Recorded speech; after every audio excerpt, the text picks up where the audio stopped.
All right, so this is going to be a bad movie review. This is going to be on 365 Days. It came out a couple years ago on Netflix, and it's gotten sequels since then. I thought for sure this was based on a fan fiction. It is not. It was definitely giving me 50 Shades of Grey and some of these other things, but it is based on actual novels. So there you go. Go figure. It's directed by Barbara Baialoas and Thomas Mendez. It's awful. It was really hard to get through, and we'll get into that. But anyway, so the movie starts off with Massimo, played by Michelle Morone, and he's Italian. I'm pretty sure it's because she was Polish and he's Italian, but he's part of this little mafia or whatever's going on, and him and his dad are having some meeting with some guys. They want him to smuggle some 12-year-old girls or something like that, and they're not into that, so they turn him down. And it's like, well, how did you even get to this meeting in the first place, though? If that's clearly not what you guys are into, why'd they even call you? I mean, I don't know. So he looks into some binoculars, Massimo, and he sees this girl, and so now he like can't get her, can't get her out of his head, and all this other stuff. But then the dad gets shot out of nowhere, right? And it was actually funny. It was really over dramatic too. It was actually funny. It did not have the desired effect. But Massimo gets shot too, and right before he loses consciousness, he sees this girl again. So 5 years go by, and he's threatening some bank or whatever to get what he's owed or something plus interest. And so his whole idea is he's going to dig up dirt of them. I guess he already has it, and he's gonna put that out there publicly so then their stock goes down. Then he's gonna buy the bank, I guess, for real cheap, and then just fire them as his revenge. And it's like, man, you got guards here. Just put gun, put a gun in their mouths. Like, it seems like quite a bit, but whatever. So then we have Laura, played by Anna Maria Luca, and she works at some other place where it's cutting back and forth or whatever. I believe she lives in Poland. I know she's Polish. I'm pretty sure she's living in Poland at that time.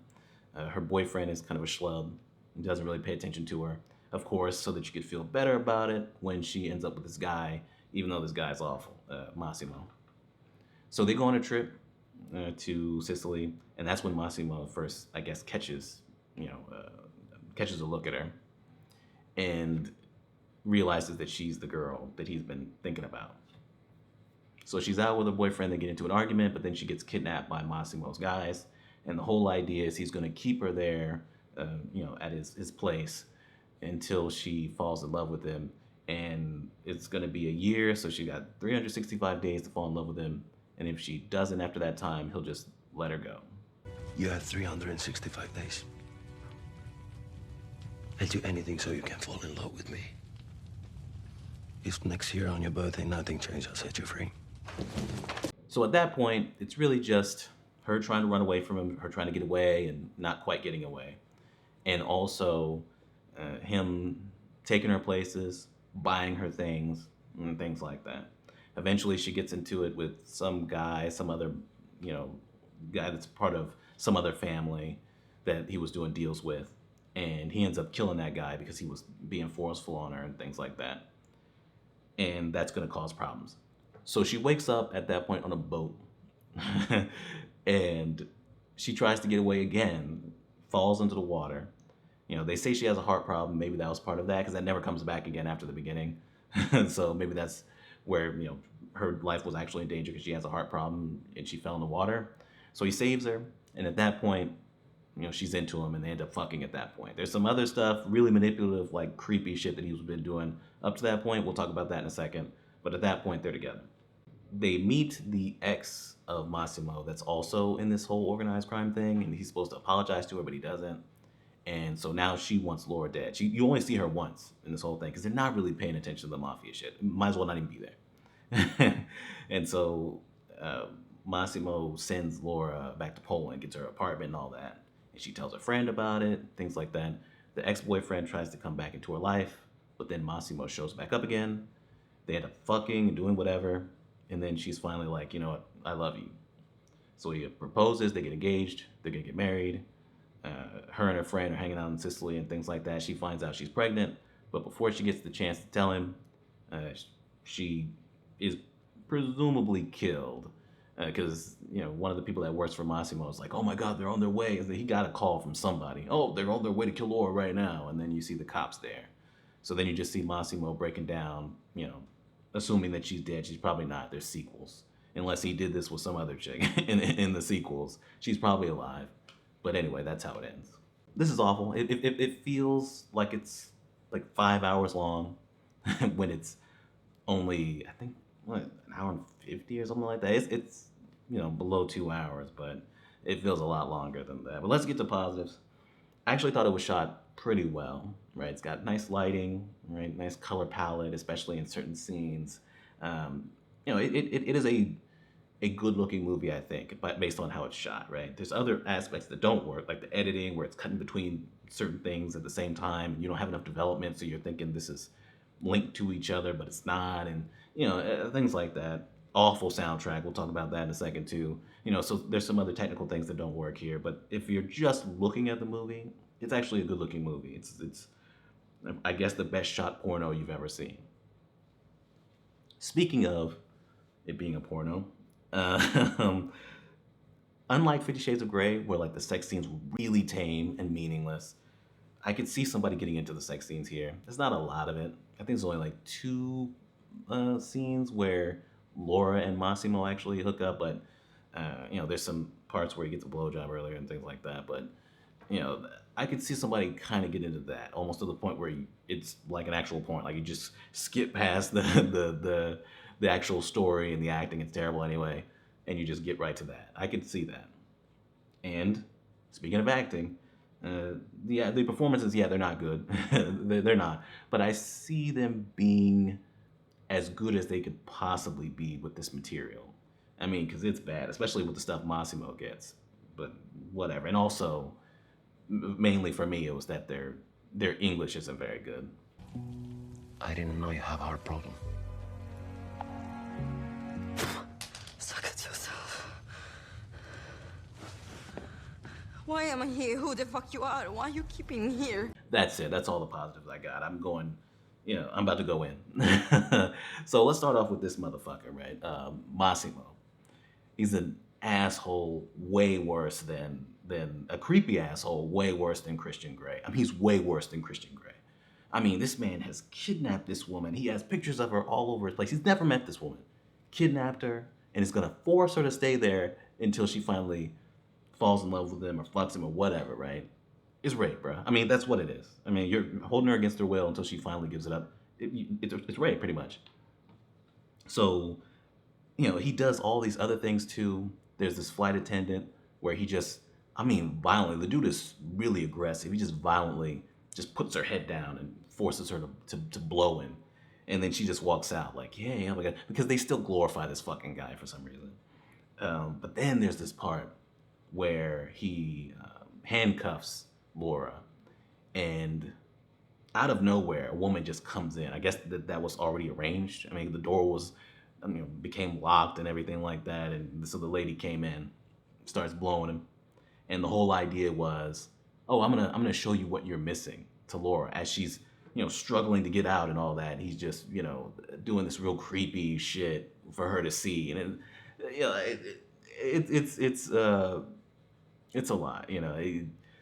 I don't know why you would ever glorify this, because the movie actually does do that, because she goes back to see her friend and she's like, oh my God, he's such an alpha male. He takes what he wants. He's a caretaker and a protector.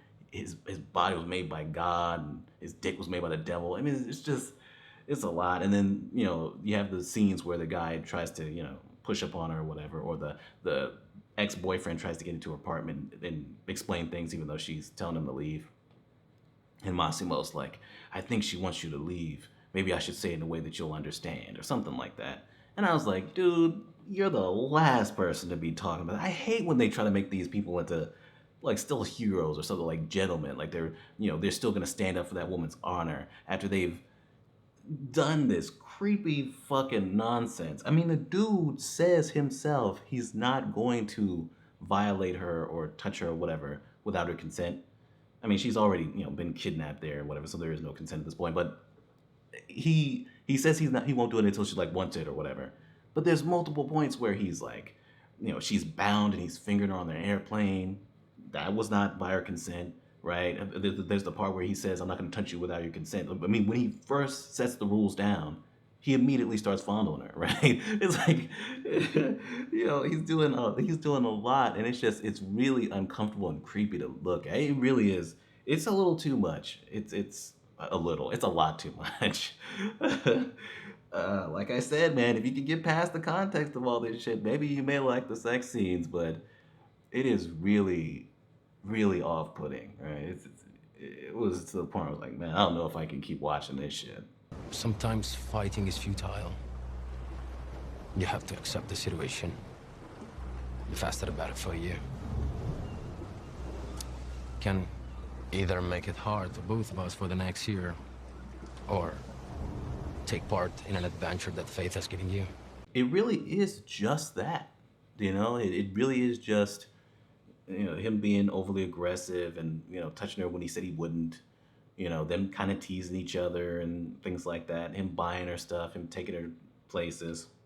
I mean, there's plenty of scenes of her going on shopping sprees with this person and, trying on clothes and things. That's why it just feels, I mean, this don't make women look that great, because even with 50 Shades of Grey, people are like, oh, it's because this guy's handsome and he's got money that he can just get away with anything, right? He can just pop up on you when you're supposed to be on vacation just out of nowhere, where you can, be like, I'm on my way when you barely know him, and he just pops up at the bar when you're drunk. Really creepy, like off-putting shit like that. That if he didn't have the looks and the money, he wouldn't be able to get away with it. But this is on a whole nother level, right? This would be, imagine this was a regular guy.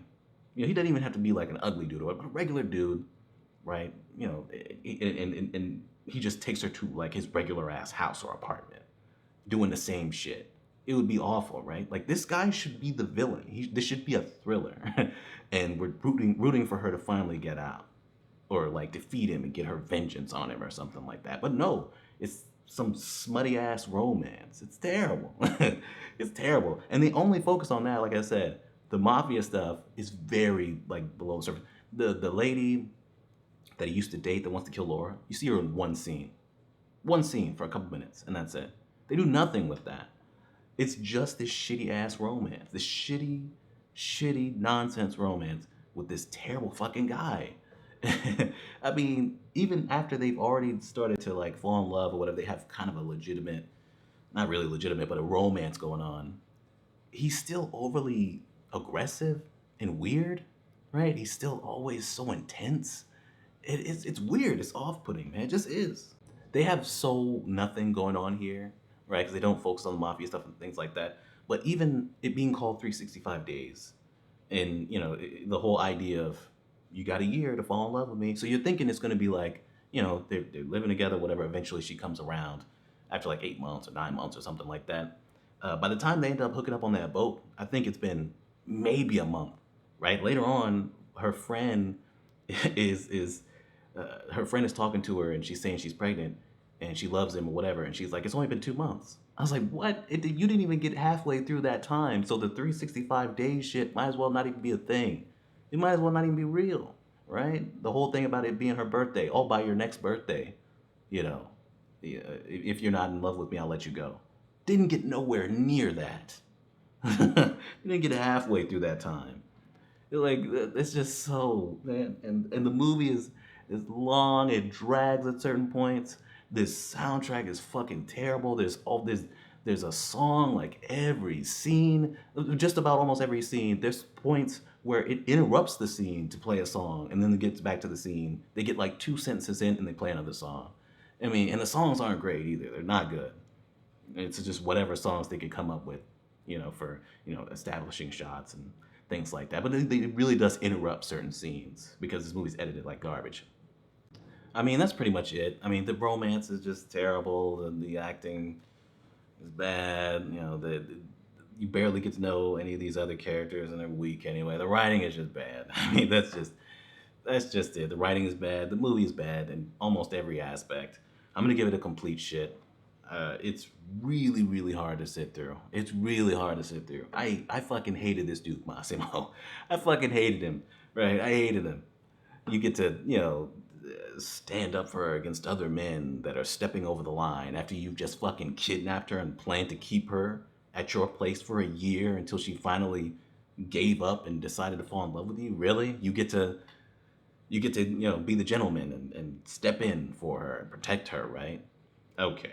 Yeah, somebody needs to protect her from you, but whatever, man. He's so much more unlikable than Christian Grey. It is insane. It really feels like this is the final boss after taking on 50 Shades, right? Like those three movies were the henchmen, and then here's the final boss, fucking 365 days. It's dog shit. It's dog shit. I'm giving it complete shit. It's awful. I hope I never see this again. I don't plan on reviewing the sequels, but who knows? Whatever.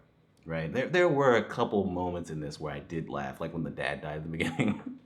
So I guess there's that, but I hated this, especially the soundtrack. The soundtrack was really getting on my fucking nerve. Anyway, that is 365 days, and we're done.